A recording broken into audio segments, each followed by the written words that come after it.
All right, I think we're recording. Good afternoon, everyone. My name is Lindsay Wong, and I'm an author and assistant professor of creative writing in the English department at the University of Winnipeg. I'm a Chinese woman with blonde, blue, pink, every color hair. And behind me, there is a white wall with a colorful painting of maple leaves. So I want to welcome you to our very first event for 2023, a publishing speaker series. And today we are featuring a reading and Q&A with the very acclaimed award-winning author, Chelene Knight. So grateful to have you here today. And today's event will be recorded. So if you do not want to be on camera, we ask that you keep your video off. We also ask that you keep your mics muted.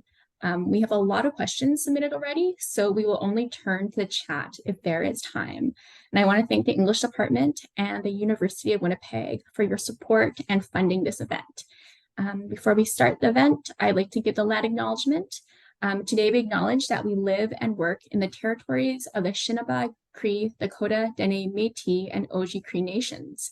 The University of Winnipeg sits in Treaty 1 territory, the ancestral and traditional homeland of Anishinaabe peoples.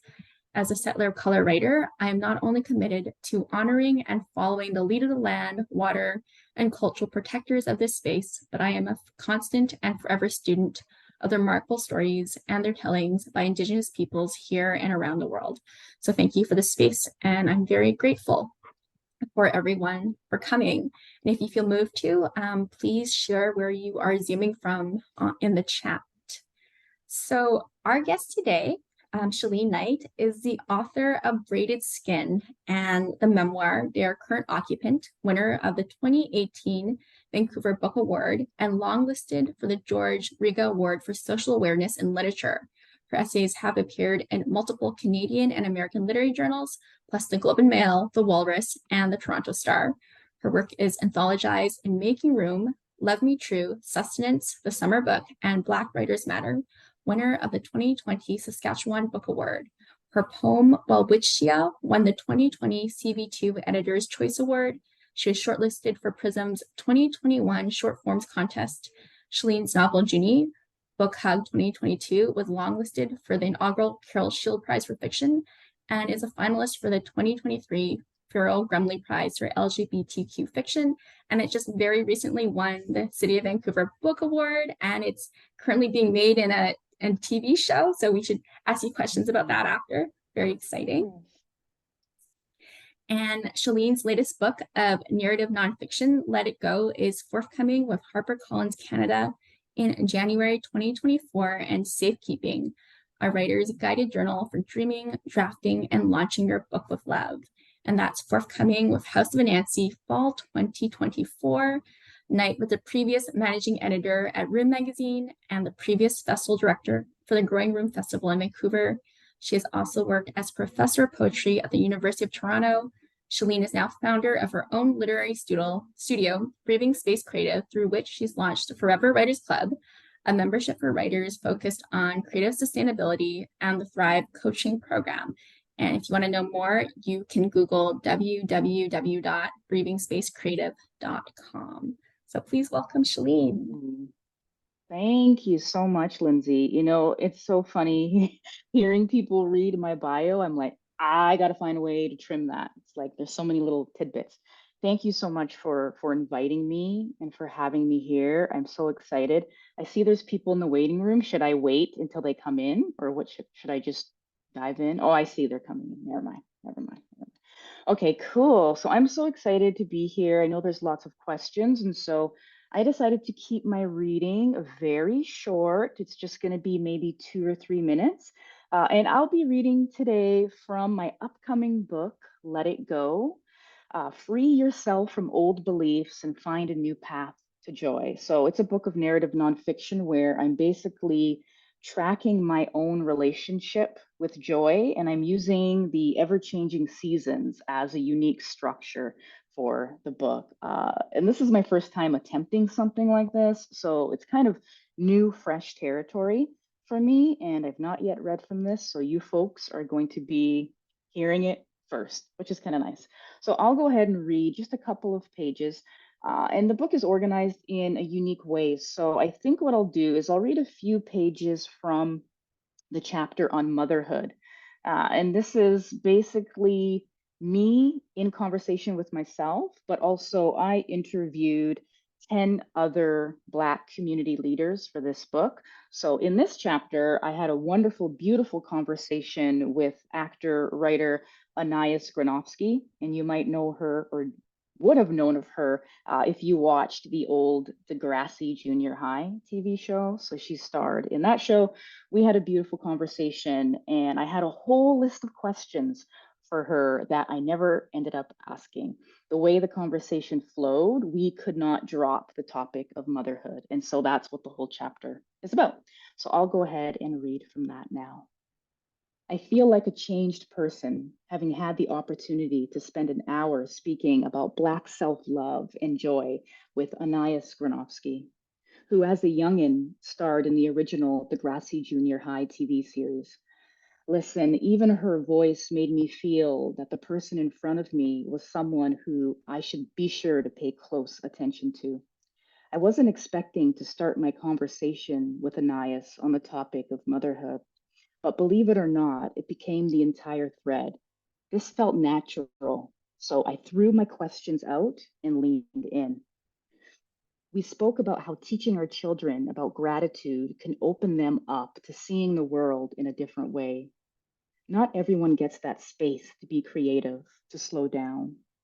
Her mom had creativity and wanted to be a writer, but she wasn't able to. I think we carry a trapped pain on behalf of our mothers. Maybe it's knowing what they always wanted to do, but didn't or couldn't. We might carry this because the guilt we feel for doing all the things they didn't do. But this leads us to look further into memory and to look at the images we carry forever. The way we carry memory has always fascinated me because it can shapeshift over time.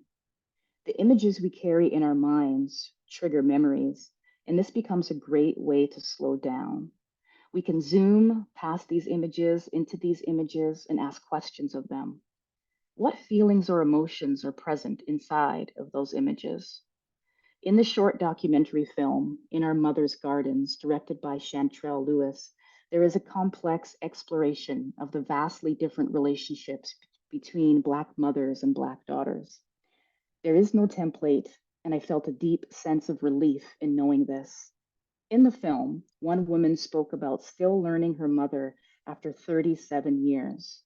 Learning a mother over a lifetime means you have no choice but to slow down. And that has been the focus of much of this book. For the most part, our mothers were trying to survive. This reality validated my desire to want more than that. This notion of thriving was speaking loudly.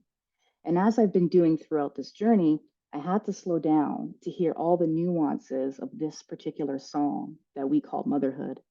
As one woman said in the documentary, you can't have a short memory and be Black. You open yourself up for attack. You got to have a long memory because you're singing a long song. I think it's important that we interpret that for ourselves. When writing her own book, The Girl in the Middle, Anais Granovsky had the opportunity to interview her parents, and not as the naive, wounded child, but as a writer. She could interview them as people for the first time. What she learned is that they were trying their best, just like we are trying our best. There's definitely joy in acknowledging this fact, in respecting that effort, no matter the outcome. Fall reminds me of this. Things are dying, but there's a rebirth coming. Anais shared with me an intimate moment with her mom during a telephone conversation where they said every mean thing they had been intentionally holding on to. I had to pause and picture this for myself. What was I holding on to that maybe my own mother needed to hear? In my moment of pause, I was able to look back at the work I've already done around reimagining a relationship with my own mother. I started to see that I had let go of the expectations I had from my mother. The things I wanted her to do and say were all things she was not capable of. I don't mean this in a negative way, but I honestly have to wait for her to take her own journey just as I am taking mine. Anais told me that she and her mother exhausted themselves, and the pain came out like a monsoon. At the end of the call, she told her mother she loved her, and they hung up. The relationship shapeshifted into a splendid thing from that moment on. That anger was in the way, and when they finally said it, they got past something. It was unexpected and opulent. I didn't mean to summarize Anais's experience, but it wasn't mine to stretch out. But I can relate to this full circle moment. Anais and her mother couldn't have gotten there without the ugly releasing. It was like a purging, a letting go. Joy can be on the other side. Maybe it's as simple as saying, let's get this out of the way so joy can be quick, maybe simple. Through Anais, I can imagine a future where I can ask my own mother what she needs to be happy. I learned that I may never be ready to do this particular bit of work, at least not this season. I also remind myself that it's okay. I have to acknowledge all the work I've done so far, and I have to remember that this is lifelong. I can have a strained relationship with her and still love her fiercely. Joy is coming. Joy has always been here. Thank you. I'll leave it there. Thank you so much for that beautiful reading. Yeah, That of was amazing, and course. I'm so looking forward to the book. Um, Thank you. yeah, Oh, look at all the little applause emojis. I love it. I Thank know you. they're all excited you're here. Um, and I think that it brings me to my first question, because you are someone who excels at so many different genres. You go Mm. from fiction, nonfiction, you can write memoir, narrative nonfiction, and even poetry. I'm so jealous. So can you tell us how you navigate between all these genres successfully, and how you might approach nonfiction versus fiction? I'm just so curious how you might move so seamlessly between them. Yeah. Thank you for this question and for the beautiful compliment.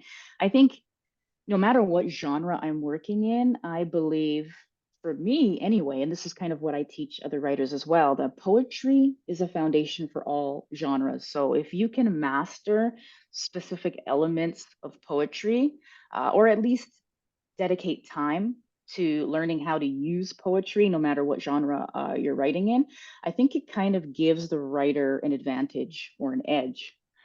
So I think I have different processes for sure when it comes to writing, but depending on the genre, I might have set myself up with, a whole different toolbox at my disposal. So for poetry, I find that I can take that idea of playing with different senses and kind of breaking some of the traditional rules of writing and pull that into my fiction or into my nonfiction.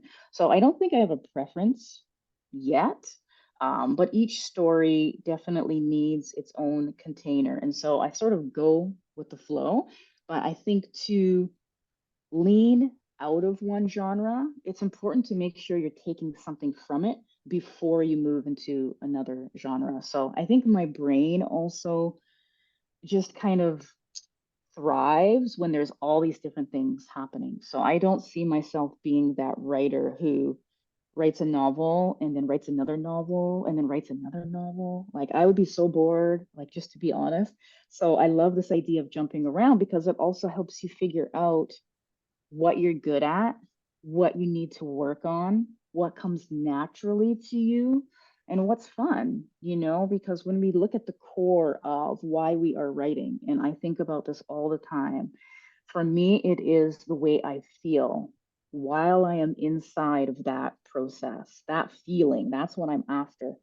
And so knowing that I have a lot of control over that feeling makes it like it kind of tells me like you can write poetry, you can move to nonfiction, but ask yourself what you want to be writing and why. Sometimes the story idea will come first, and then that will dictate what genre I'm going to, work in. So kind of a long-winded answer, but there you have it. Yeah, I love working in multiple genres, and just I guess not knowing really what's around the corner is kind of fun too. That's so interesting. And I like how you mentioned poetry because that's the genre that I'm so afraid of because I don't understand it. Oh. And so for me, I'm always just firmly situated in prose, and I'm sitting there. I'm Mm. like, well, how do I tell a story? And it's really, Yes. yeah. Maybe I'll try reading some more poetry. You should, because I think a lot of people are afraid of poetry because we have that pressure to understand it. And I will tell you, I have read a lot of poetry and I had no idea what's going on, but there's always something I can extract, even if it's like a beautiful image or a phrase or a line. And so I think we need to find a way to encourage writers, I think, to just dive into poetry, but only take out what they feel or what comes up when they read poetry instead of saying, you got to figure this out, summarize it, and decipher what the poet was saying, because that's a lot of pressure. So I totally get that. I get that. Yeah, no, that's a great approach. I think for me, it's a structure, right? Not having a structure to follow, that's like my Yes. safety net. And I think that's really inspiring to think about like, what can I move past and what can I bring? Mhm. And I think we can all learn from that. Thank Yes, you. definitely. Of course. So my next question goes back to memoir. We're studying memoir right now in my Mhm. class. And in Dear Current Occupant, you choose an epistolary form and you address the 20 occupants in the various places that you lived. And I'm wondering, how did this particular form come about? And do you experiment with structure in creative nonfiction? Hmm. Structure for me is everything. I think it's the most exciting aspect of writing and something that often comes later. Like you might Mm, have an idea for a project and you start to write it, and you have no idea what this is going to look like in terms of how the reader is going to engage with it. And so the shape often comes later. But for Dear Current Occupant, I think the shape presented itself first, and that never happens. So, a little bit of context here. The book covers all of these different houses that I lived in East Vancouver. And back then, when I was just, thinking about the idea, I would take the SkyTrain into work. And so, taking that SkyTrain, crowded, full of people, barely room to like put your arm up or breathe, and I could still see out the window. And looking out, I would be going past some of these houses that I lived in as a young girl. So these memories would be kind of just pushing into my brain as I'm going to work. And the same thing every day for like, I don't know how many years. And all of a sudden, I just got this idea. I'm like, what if I were to write something about all these different houses? It's like I'm going past this route for a reason, and on that train, it would often kind of stop or stall at this in between stations. And it was right in front of these two houses that I lived in. So I'm like, that's got to be a sign. So the idea to write the book itself came from just being on my journey, going to work. But the idea also kind of blossomed in that I thought, well, I could go back to some of these houses. I live here, these houses are there. And so one winter, I stood out front of these houses, and they're all within, walking distance because that was just my life back then. We moved a lot. And I just stood out in front of these houses with a notebook and a pen, the dead of winter, just kind of jotting things down and trying to pick up the energy of these places. And so questions started to form. I wonder who lives there now. I wonder if they painted the walls. I wonder if some of the things I left behind are still kind of trapped in the closets. Like, just so many questions. So for me, this sense of mystery and longing, that was a really important thread. And even though there were some really traumatic things that happened in these houses, I didn't really want to dwell on that. And so, as I decided to build the book, I thought, well, I can use poetry to kind of create that blur, right? And I can use the prose to kind of paint the more crystal clear experiences. And then I can use the photos in the book as well to tell the stories that I didn't have words for. So all of those different things kind of combined into one, I think made for a really unique memoir. But I also broke a lot of rules, which I really love to do. So in writing a book in that way, I had to have a conversation with myself too, because I wasn't following any of the traditional memoir rules, which kind of means, yes, you will be pushed out of certain spaces in terms of where the book can go. But I knew that. I knew what I wanted to write, and I just kind of held firm to that idea and was so thrilled that people just took to it. They really liked that shape. And I thought, okay, interesting. So I can break rules and people aren't going to get too mad at me. Okay. So I had a lot of fun putting that book together.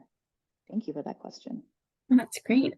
When you mention breaking rules, I'm curious. Tell us more because I'm always Yeah. like giving them rules in class, and so what are Yes. memoir Well, rules? you need the rules first and foremost. So that's good that you're giving folks the rules because you got to know them before you break them. So some of Mhm. the rules being like, for example, you need to have a strong narrative through line. You need to zoom the lens outside of your own story, right? So your story, as in the memoir, should be a catalyst for something bigger, something more booming. And I said, no, I'm not going to do that. This is going to be all about me. And it was selfish in the way that I was giving myself back something I don't feel like I ever really had. And so to do that and to show that, I had to push away um, some of those traditional rules, which I think those rules are really important. But again, moving with intention. Does this make sense for this particular project right now? Why or why not? Because we don't want to break the rules just for the sake of breaking them. There should always be an intention behind those movements. So, yeah, I'm happy with that little book. People don't know whether they should call it a memoir or call it a book of poetry. And I'm like, call it whatever you want. To me, it's just Dear Current Occupant. It's an amazing book and it's so Oh, brilliant and the form and how you would just like, I'm gonna write letters to houses, right? And there's almost yes. that's an inventiveness, I think, that Hmm. creative nonfiction sometimes doesn't have. And so you were Right. able to bring that in beautifully. So it's wonderful that students can hear you talk about the process and the shape. Yes. I'm also curious, like when you're writing memoir, do you ever envision an audience or readership? I find it Hmm. terrifying to think about people reading my work. And I think a lot of students and aspiring writers feel that too, right? When your book is about to go out into the world. Yeah, the audience thing. I think as writers, we do have to think about that, but I try not to think about it in terms of, this book making money or reaching a whole big group of people. For me, I try to think about the audience in terms of their role in holding the book and experiencing the book, because that's where the idea of shape comes into Mm. play for me. So if I can picture the reader holding the book, I ask myself some questions like, how do I want them to react to certain parts? Or how do I want that emotional wave to be? Because as writers, we have extreme control over that. So, for example, with Dear Current Occupant, I was able to control that because of the different forms. So I can have these more poignant, kind of short poems here, and then stop that flow of emotion and maybe insert a photo, another photo, and then let the reader be a part of the story. And they're going to start to ask themselves some questions like, why does this photo only show me the top of the roof? Why does this photo only show me the door and a part of a window? Like, what is the writer trying to say here? So in a way, it's kind of calling the reader in to be a part of the book, if that makes sense. So I do think about the audience. I kind of picture what they're doing with the book or how they're holding it, if that makes sense. So I know some people say, oh, you shouldn't worry about the reader, like just be here, be present with the work. And sometimes that's true too. But when you feel yourself stuck, or one question that I'll pose to people is, what is your book's action? What do you want it to do in the world once it's out there? And I thought this was an easy question to ask people, but feedback is often, that's why are you asking me that? That's terrifying. I don't know. But if you sit and think about it and you know then what you want that action to be, uh, that will inform some of the decisions that you make around shaping the manuscript. Even when you get feedback from instructors, editors, workshop groups, you'll have some of these pillars to kind of lean on. So you'll know what feedback to incorporate and what to kind of dismiss. So I take those things very seriously. They're a big part of my process. That's such a wonderful question again.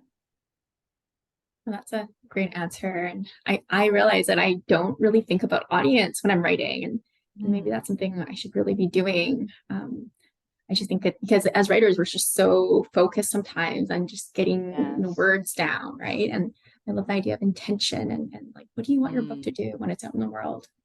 And we're also different too. We're also different that I always try to remind folks that my process might not work for you, and that's okay, just as someone else's process might not work for me. But I think it's important to investigate that process Yeah. often. And so, if you feel stuck and you're working on this draft and you're like, the writing isn't coming, it's so easy for us to say, oh, it's writer's block. Oh, I'm one of those people who do not believe writer's block exists. I really don't. I think if you are stuck, 90% chance there's something in your process that needs rejigging. Like you got to investigate what's no longer working for you as a writer and make some changes. If it's not that, it might just mean you need to go do something else for, 10 minutes. And that's usually what it is because the ideas they're always there. It's just there's something stopping them from coming out. It's not a block. It's a disconnect in your trusted writing process. Perfect example, I used to write late at night. I don't know about you, Lindsay, but I was like a night owl, like 2 a.m., 3 a.m. Mhm. writing and just like, feeling these ideas. Years later, that stopped working for me, but I didn't know that that's what it was. Moving into parenthood, no, I'm not staying up those late hours anymore. My schedule changed. I just couldn't figure out why I couldn't write. And I thought, oh, I should quit. I should just give this up. But it was that one small thing. Like that part of my writing process just didn't work for me anymore. So I changed it. Mhm. Magic happens after that. So, yeah. That's good advice. I'm definitely gonna follow that. Good. Um, and I'm we for those of you who don't know, we first met on this memoir panel. This was back in 2018. It was a Vancouver Writers Festival. It was like my first event ever, and I was really lucky to be paired with Chelene. And for me, writing my first book, I felt very exposed and vulnerable to the point where, I jokingly tell people, like, I will never write creative nonfiction again. I'm sure I won't. I don't know, but just in case. So my question is for BIPOC writers, Mm, memoir, it can be a very fraught genre, but it's one that, we can truly be seen by our audiences, by our communities, by our peers. So what are some mm. benefits and downsides of publishing a memoir? And what advice would you have for BIPOC writers who want to publish a personal story? Yes, this is the big one. And I'll jump right in and just be blunt. I think, and for anyone writing memoir, but for BIPOC folks especially, my advice for you is to start working on your boundaries like yesterday because you will be visible, you will be seen, but you will be put in positions where you have very little control over how people are going to engage with your work, but also how they're going to engage with you. So if you're out, you're doing events, or you're just in conversation with other people, sometimes there's that personal space that gets violated where people will be right here, like right here. And you might not know how to navigate that. But there's also, I think, something that happens that I still don't really have a language for. But people, I think, mean well and they want to connect with you as a writer. But in doing that, sometimes they want to share traumas with you. And so maybe they've read something in your book that they connect to and some people don't really know how to communicate that, and so they try to latch on to that traumatic aspect and try to connect with you on that level, which can be emotionally draining. So working on your boundaries, knowing what they are and also how you're going to communicate those boundaries, what the consequences of them are. I know some of you in here have worked with me, so this is probably like broken record time, but those boundaries I feel like saved me for book three, and they're going to do me very well with book four. But books one and two, I really struggled just being visible because I didn't know how to navigate certain spaces. I didn't know what I could say no to. I didn't know what the benefits were of, having this book out in the world. It's like, I better say yes to everything because I have no idea what I'm supposed to be doing. So, kind of taking those initial books as learning experiences. But when you're taking your book and you want to connect with a very specific group of people, this is where it can be fun. So, thinking about your memoir as, how do I want to say this? Maybe like a megaphone of sorts. Like you can communicate specifically to that group of people, maybe just for a moment in your book, and then, put the megaphone down and talk to everyone in the room. I love to create inner rooms in my books where I might just be speaking to that small audience. And when they read it, they're going to know I'm talking to them. And then everyone else might be pushed out for just a brief moment, but then I pull everyone back into the room. So, not being afraid to speak to a very specific person in your book. You might get pushback from editors saying, oh, someone who reads your book might not know what you mean here. So, if this is really important to you, you have to know why. So, you can have a conversation with that editor and say, well, actually, here's why I need to keep this in the book, right? And if it's not important to you, you can say, okay, yeah, I'm cool to totally change that or remove it, but it needs to make sense for you. So, biggest piece of advice: boundaries, work on them, know what they are, know what you're comfortable doing, and what really puts you outside of yourself. Like, I think discomfort is necessary for growth, but only to a certain extent before it feels like you're doing things that you shouldn't be doing as a writer. So, that's just from my experience, but it should be fun.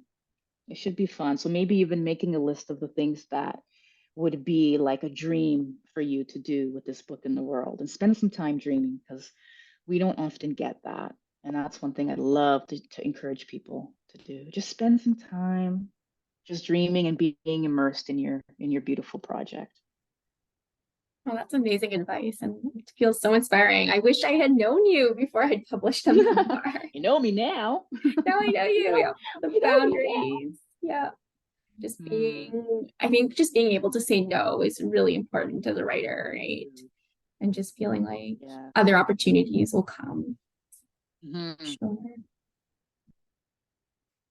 And my next question, in publishing, it often seems like BIPOC authors are often being lauded for identity politics or writing a trauma narrative rather than their craft. And I'm wondering what your relationship is to race, to audience, to community, and maybe processing your own work is. Hmm. This is a big one. I feel, and this is for me, my opinion, I feel like no matter what you write, as a racialized author, your work will be seen as personal, and people will either knowingly or unknowingly seek out or like try to dig out the trauma. So whether it's fiction, memoir, a comic book, it doesn't matter. Like I Mhm. could, I think I could write a math textbook and someone's gonna find the trauma in that book. It's like you can't kind of delete this. So I say don't focus too much on what people will say or think about the book because it's not the best use of your energy. Or at least consider the source. Like if you're getting some questionable comments about your book, ask yourself, well, who is this coming from? And do I value this person or this organization's opinion? But I think people, for example, people ask me about my novel Junie and they say, well, is this about your life? Like, was this you? And I'm like, no, I had made this story up, but people want to put you in the center of it. But I will say certain aspects of me as a human being, of course, naturally are going to be embedded in the character. So, for example, in my novel, Junie is an introverted, young artist. So, of course, that comes from my personality, and I gave that to her. But it doesn't mean that the happenings in the novel are part of my life. So, I think that happens a lot to racialized authors. It's just folks want to see that this story came from something. It might not have come from craft, so it must have come from your life in some way. And so I'm still trying to figure out, how to navigate that. But I think the best thing to do is just to focus on your craft, right? So you know how you put this beautiful project together. I like to make some bullet point notes about the shape, the structure, which elements of craft that I really focused on for the book. And I'll sometimes pivot the conversations now. So when things kind of veer off into some weird gray area of trauma, I kind of pull the conversation back to craft. And I'm getting better at that. I was not good at that when Dear Current Occupant was out, but a lot better now with Junie. And I think I'll be even better with the next book. But just being ready to talk about some of the magic that you're working with in constructing a book. It is not easy to put these things together. So I like to prepare myself. And it's also kind of nice to just sit inside of what you did to build this, kind of make some bullet point notes so that you can start to push this out into conversation and change the trajectory of the conversation as well. Yeah, no, that's great advice because I I wrote I had a collection of speculative fiction come out in February, and people are asking, "Is Mhm. that you?" You know, and I'm like, well, if I was a zombie, ghost, or monster, but it's so interesting how the audience perceives racialized writers and our Yes, relationship to like whatever we write. exactly, Yeah. exactly. So speaking of Junie, as I mentioned before, it's won so many prestigious awards and been nominated. Um, Could you talk a little bit more about the crafting process in terms of character voice? I'm curious, like, do the voices ever speak to you before you start writing, or is it sort of like a simultaneous exploration of thinking of voice and then writing it? And how do you find the right Mm, voices for every book? Because, as a multi-genre writer who's yeah. produced so much. Beautiful question. For me, at least for Junie, it definitely started with character. Like Junie is someone, and I don't think I had a name for her at the time, but she was a character who was in my head for, I think, my whole life. Like just this little girl, just kind of, I could see her doing things and just kind of tinkering away. And I used to think, oh, I want to write something about her, but I don't know what it is. And so I would try to write poems about her. It just it felt super forced. I started with a short story, but I decided not to center Junie in the story. And instead, she had a son, and his name was James. And I centered him in a short story. And I think I shared that first with another writer, Jen Sukfang Lee, who was a past mentor of mine. And you know her, the way she kind of just talks about things. She's like, Chelene, you know what? Why don't you just make this a novel? And I'm like, what are you talking about? But that never left my head, that idea of Junie becoming a novel. So I said, you know what? I'm going to take Jen's advice and I'm going to tinker with this. And so I tried to write it, but it just wasn't working. So I kind of put it on the back burner. And then I started to think about place, sense of place. Maybe I need to shift from character and just look at where this novel is taking place. That's when the idea of Hogan's Alley came into play. I'm like, I could put her there. I could put her in this area of Vancouver that, housed a lot of Black people, immigrants. It was this hustle bustle, like beautiful neighborhood that was demolished when they put in this viaduct right through the community it was late 60s. And so Hogan's Alley was wiped out, erased. No one was talking about this community. What if I could bring it back in my novel? And then this is what gets interesting. The character I had in my head, Junie, started to kind of get a little bit louder. Like when I was thinking about that place, so I thought, this is perfect. I need to put these two together and see what happens. So the story was formed through first a mentor telling me that my short story was a novel, and me listening to that advice, taking this character that's been in my head my whole life, and then giving her the most perfect place. So once I did that, then, came the fun part of drafting it, which was horrendous for me. Like, I've never written fiction before in my life. I've read lots of fiction. I edit a ton of fiction, which is easy for me. But to construct it, I was like, I have no idea if I can do this. And so I thought, I need to do what I normally do, which is break some rules and make the shape the star of the book. And so if you pay attention to the novel and the way it is shaped, you will notice that there's two unique components. There's these first person present tense vignettes in Junie's voice that are kind of spliced throughout. if you take them all out separately, it's one narrative thread on its own, just Junie kind of telling her own story. And then the rest of the book actually has this interesting shape where I talk about like opening the tap and the water gushing out. And then as the book starts to come to an end, it's these droplets of water. So it's moving a lot slower. But my idea was each one of those vignettes or drops of water would come together at the bottom of a sink in a bowl. And I pictured it like a slow building community. So I'm like, how can I do that, but in novel shape form? So it took me forever. And I think I worked on it for I don't know, 6 years or something like that. But I finally figured it out, got the shape, character made sense, broke some rules. It was everything I wanted it to be. But when it came time to, like, for this book to be in the world, I was really scared, to be honest. I was more afraid of this book in the world than I was of my, memoir being in the world, which was interesting. And I think it's because I broke so many rules. And I was like, and I think the fiction world is a very specific group of people, and here I am coming in with this weird novel. Like, what are people gonna say? So it's almost like I have to take my own advice and not worry about that. So I had to really prepare myself for the reception, but so thrilled that it's getting all of the beautiful recognition that I think it deserves. So another long-winded No, answer, but that's I very happy. love that. I love that quote and that whole idea of the Yeah. water droplets and Junie. It's Mm. it's such like that's a brilliant structure. So and it deserves all the claim. Thank you. Great. Thank you. I appreciate that. And so we're talking about this idea, I guess, of narrative transformation. I guess like both, as you as a writer and also you on the page as your character or your narrator. Could you maybe Mm, discuss your metamorphosis as a writer? And do you view your creative process differently now in comparison to your very first book? mm, mm.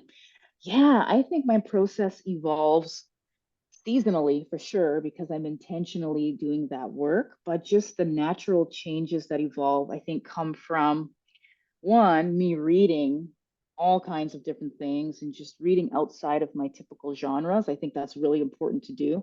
So if you're a fiction writer or a memoir writer, what are the things that you could read that you wouldn't normally pick up? And how can that inform your writing process?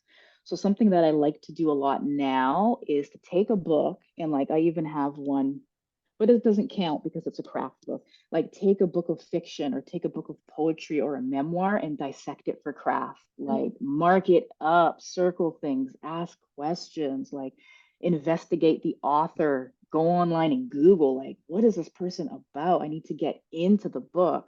So I do a lot of that, and that teaches me some really cool things. Like, I mean, I also like reading craft books. Like I have, look at the tabs on this bad boy. This is Naked Drunk and Writing. Not a fan of the title, but it's a beautiful craft book and just very clearly outlines how to write, creative nonfiction. So it has all the rules, and I read them so that I can break the rules. So that's, I think, something that's changed in my process as well, is not to look for more rules to break, but to find deeper meaning in terms of like, why are these rules here? How do these rules connect to what's happening on the other side of publishing, right? So the editors, the publishers, the agents, what's happening there? What are they looking for in terms of the rules that we know to be true? And if we're breaking these rules, is that what's keeping certain stories from getting recognition? So I'm kind of thinking about these two different worlds at once. That's a big change in my process. Wasn't thinking at all about any of that when I wrote my first book of poetry. I was just like, let me put these ideas in a book and hope that somebody wants to publish this thing. But now I'm very intentional and I'm thinking deeply about not only what I've learned as a writer, but what have I learned as, a person in this world? What about the world around me? How has that shaped, the things that I believe? And so I kind of take a deeper dive into my own process now, which is like night and day from 10 years ago when I was just getting started with all of this. So process is key. I feel like I keep talking about that, but it's at the core of whether or not we produce work that feels authentically our own. So the process should evolve over time. So it's important to investigate that. Yeah, no, that's so interesting because I'm noticing as well, like each book is it's always a different process for each book, right? And Mhm. a different approach. And what works for something else does not necessarily work now, right? And especially when Exactly. you write different genres. Oh yes, because it's funny because I think people, I guess non-writers, assume that, okay, well, you've written a few books now, so this should be easy. Why do you need editors? Why do you don't need anything? You just know everything. And I'm like, every single book that you start, it's like you press reset and everything you knew just fell away. You have to start over. And I thought this was just me until I started speaking with other writers, and they're like, no, it's the same thing with every book. I don't know what I'm doing. And I'm inside of that, kind of, I guess, back and forth between this is going to be amazing and this is going to be absolute trash. Like you can't just get rid of all of those fears and anxieties and all of that. But with each and every book, it's like you pressed start over and you have to relearn everything, which is fun. We got to do the Is it work. fun? Is it fun? It's Fun, anxiety making, I think. fun. It gives us something to do. Like we don't have enough. Yeah, right. Because we're so free. We're so free. Yes, as writers. Hmm. So the next question is, which authors do you feel that your new book, Let It Go, is in dialogue with, and why? I like this one. I am actually in dialogue with Toni Morrison, Bell Hooks, Maya Angelou, Ian Williams. I don't know if you folks are familiar with Ian's work. And it's interesting in the book because I call these writers my guides. So Mhm. throughout the book, I'm actually referencing these writers because I'm also trying to showcase my own process in the book. So I'm having conversations with these writers in my head. And as the book kind of evolves, the guides' voices get quieter as the book. See, I'm always doing these weird things with shape. And so the idea there is that I'm becoming more into myself and I'm understanding how I operate as a writer and as a woman and as a mother. So the guides start to just kind of quiet themselves and they know they can kind of step away. Chalene's got this, she can figure it out. So I think I'm always carrying different writers with me all the time. And I think that's really important. I think that's something that we need to call on more as writers. Like who are the writers you want around you and alive or no longer with us, how can these voices not only inspire the work that we're doing, but help us grow as writers? And so I like to have a stack of my favorite books beside me as I'm writing and just kind of surround myself with all of these beautiful voices. So I think our writing community is incredibly important. So I love being in conversation with other writers, and it's something I investigate in my book, my upcoming book too, which is this idea of sisterhood. So I take this word Mhm. and I kind of just investigate it. And I say, can I call these writers who are no longer with us? Can I call them my sisters? Can this be a community for me?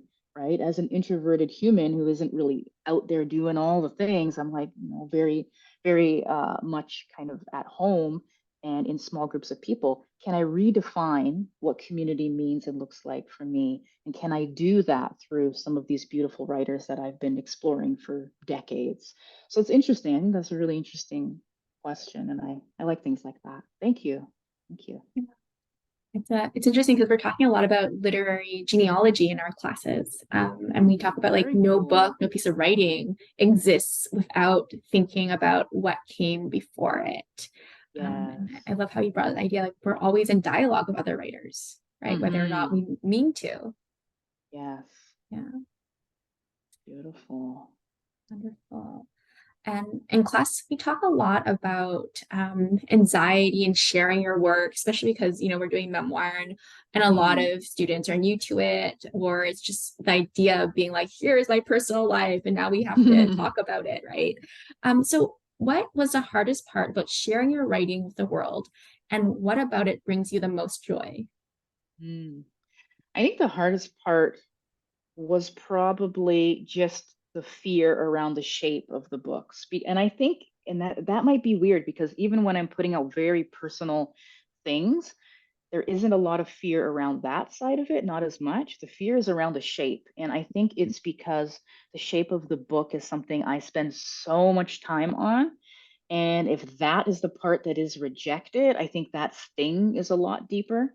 But I think there's always a little bit of fear in putting out something new in the world because we can say, ah, we don't care what people think, but we do. I don't like to invest too much energy in it, but we do care. So, what I like to do is pick like a list of maybe 5 people or like groups, like who do I want this book to get to? And what do I envision happening again? What is the book's action, but in these specific communities, so that I am like razor focused on them. And then everything else is kind of white noise. That really helps me. So if I have a writer who I admire, a writer friend, maybe another published author, and I say, okay, I want you to hold this book and I want to be in dialogue with you. What would that look like? So I think we can, we have a little bit of control over those things. But what brings me joy when it comes to writing is just being immersed in the process. It's just being inside of it and feeling like I am building something from nothing, really, when you think about it. I am putting together something that wasn't here before, even though it's connected to all these different experiences. And like you said, writers and stories that came before. This whole thing as an entity didn't exist before I started to tinker with it. And that's a powerful, powerful thought. So that's where I get most of my joy because why are we writing? Like that's a question I pose to all of you. Why do you want to write? What is this for? Because if we think it's for the millions of dollars, we are kidding ourselves. We're kidding Where ourselves. are the millions of dollars? Show me I the would love the money. millions of dollars. But so yeah, you have to really understand and get personal with yourself first. I think that's really important. And that's the work that we skip. We don't want to do that work. We want to put everything out there. And then when we get a response from this audience, we're often unsure how we feel about it because we haven't done this work on the self to kind of create almost like a rubric for ourselves.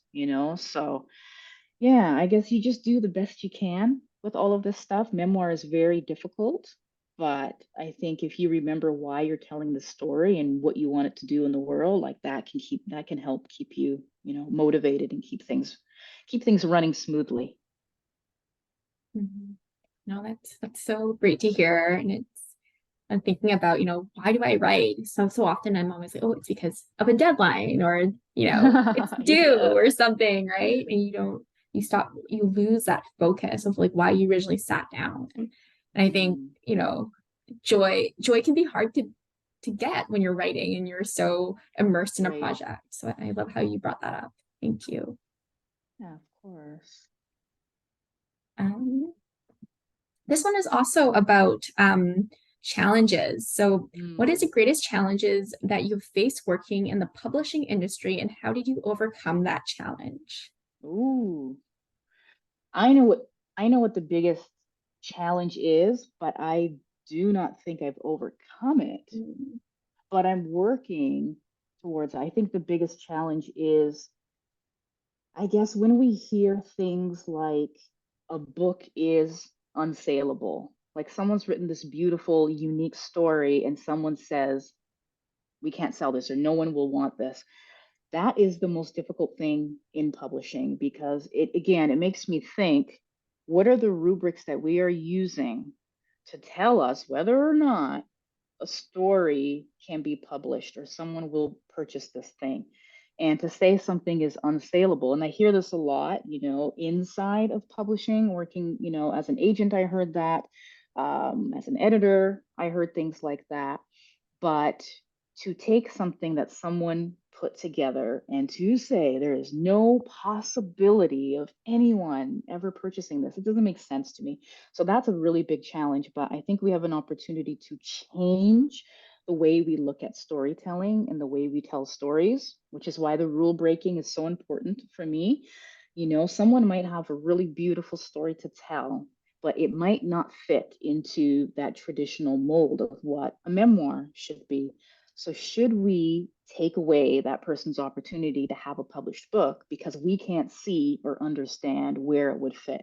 And that's where I get a little feisty because I think, again, there's an opportunity to just create some new ideas or call in a new, a new way of storytelling. Like I'm pretty sure many of us here have read Carmen Machado's In the Dream House. Mhm. What a uniquely shaped book. And everyone was talking about this book when it first came out. Even when I was an agent and I was, in conversation with editors and I would ask them like, "Ooh, which book do you wish that you acquired?" Everyone was like, "Oh, Carmen's book in the Dream House," and I'm like, "That is such a unique book." It's interesting that that's what people now are saying. So I think again, what if that book was never published because it didn't land in the right hands? So I think if we are open to looking at these differently shaped projects, you never know what we could learn as an industry, but also just as people who love to read books. So I don't like to assume audience, which is hard if you work in publishing, kind of have to do that. But Mhm. yeah, interesting question. Thank you for that. Yeah, that's a great way of looking at it. And it's heartbreaking as a writer to hear that your book is not sellable or Yes, no one's going to read yes, that, right? I always have that yes, problem too, because I think I write books yeah. that are not typical to, the Mm, Asian Canadian experience. So hmm. it's interesting how you brought that up. Yes. I think we have time for one more question, and this also has to do with confidence. So, how do you know when Mm, your work is ready to be published, and how do you get that confidence to start sending it out and showing mm. people? That's a hard one. How do you know when your work is ready to be published? Mhm. Hmm. I think this really starts before you're even ready to like consider publishing. Like I think if you make really intentional choices from the beginning, again, looking at the book's action, why are you writing it? Who do you want to hold it? What shape do you want it to have? All these different things. When you have done all of those things, then you're definitely ready to put it in someone else's hands and say, "Hey, like I've crafted this thing," but being very specific about what you want from that person and saying, "Here's what I've done. Here are the things that are really important to me. Can you look for these things in my book?" And so I think you have to be very aware of what you want this book to do and to make sure you're getting some feedback on that before you start looking at publishing. But the one thing I will say, just knowing when you're ready to hand it off to someone else is when you are sick of it and you've been working on this thing and you're like, "I can't do anything else with this. It's just going to get worse if I tinker." If that feeling starts to come up, that's a really good sign. And also, if you're feeling a little bit of anxiety, that's actually a good sign because it means that you're ready to let go of it a little bit. But I always say, figure out who your readers are, like who's going to be giving you feedback on these samples or the full manuscript. And just know that you can have different kinds of readers. So I have someone who I trust with my first messy drafts, very few people that I can trust with that because they know how to look past, the trash and look for the gold. And then I have people who, like friends and family, for example, who can only read the polished, ready to go stuff. Their brains don't work in the way where they can see the writerly process. So it's just not going to be helpful for you. So just know who you have in your corner and at what phase of the writing process should that person come in. I think doing all of those things will really help you just kind of have an aha moment and say, "Hey, I'm ready to start pushing this out into the world." So hopefully that's helpful. It's really hard. We're all different. So it's really hard to know when it's ready, but you have to feel like it is, I suppose. No, that's terrific advice. Uh, It looks like we're out of time, but thank you, yeah, Chelene, for spending your afternoon with us. We learned so of much from you, and course. we're so lucky to have you come and share your work and talk about your Yeah. brilliant process of writing. It's Thank you. amazing. Thank you for having me, folks. Thank you for having me. If you have any questions, you can always get in touch with me. I'm on Instagram, or you can just find me at cheleneknight.com, and all my things are there. So if you have follow-up questions, let me know. Thanks so much, everyone. I love Thank you. it. Let's give a Thank round of you. applause for Chelene. And then Awesome. if you're in my class, we'll reconvene in our usual link at 3:45. And if you're not, have a great afternoon and thank you for coming. Thanks, Chelene. Thank you. Bye, everyone. Thanks so Bye. much.